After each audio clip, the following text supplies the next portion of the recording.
Wiil ayaa hadda ka hor waxa uu guursaday gabadh aan aad u qurux badnayn. Gabadhaasi way qalbi wanaagsanayd, ninkeedana waa ay jeclayd.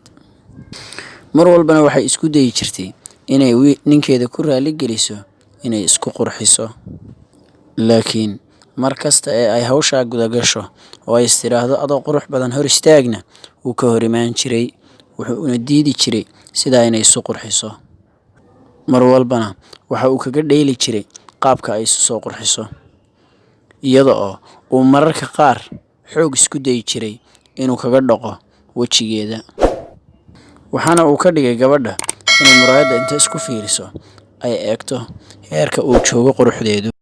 وقل لعبادي يقولوا التي هي أحسن إن الشيطان ينزغ بينهم إن الشيطان كان للإنسان عدوا مبينا. Haweenaydii ayaa waxay la oyday murugo iyo iyada oo ka xun falkaasi.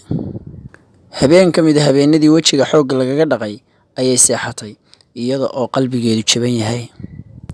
Subaxii ayaa waxay ahayd xilli ay ballan ku ahayd in ninkani uu guddoomo shahaado sharaf horumarinta shaqadiisa ah, isagoo weliba ku kalsoon inuu helayo arrintaasi, isagoo ku kalsoon aqoontiisa iyo inuu imtixaanka u galay si raganimo leh.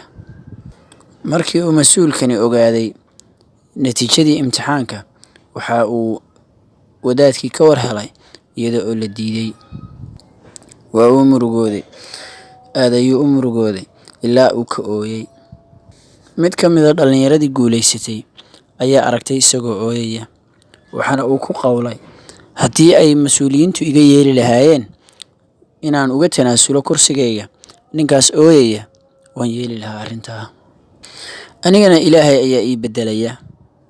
Qofka qalbiga u kaba qof kale, Ilaahayna isaga ayuu u kabayaa. Isla xilligaas ayaa ninkani waxa uu xasuustay inuu ahaa mid jabiya mar kasta haweenayda uu qabo qalbigeeda.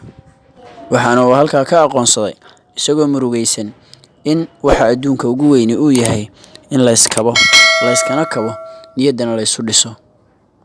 Laga bilaabo maalintaa waxa uu beddelay dhaqankii xumaa, waxaana uu ku beddelay dhaqan wanaagsan. Sidaa beddelkeeda isagana Ilaahay waxa uu siiyey shaqadii ka wanaagsan.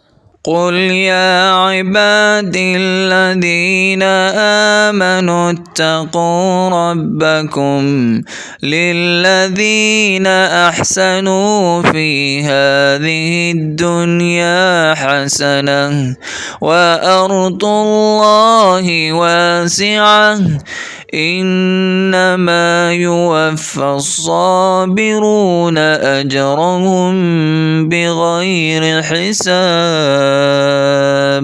haddaba daawade haddii aad ka heshay muuqaalkan, fadlan subscribe saar si aan u soo badino muuqaalada noocan oo kale ah. Mahadsanid.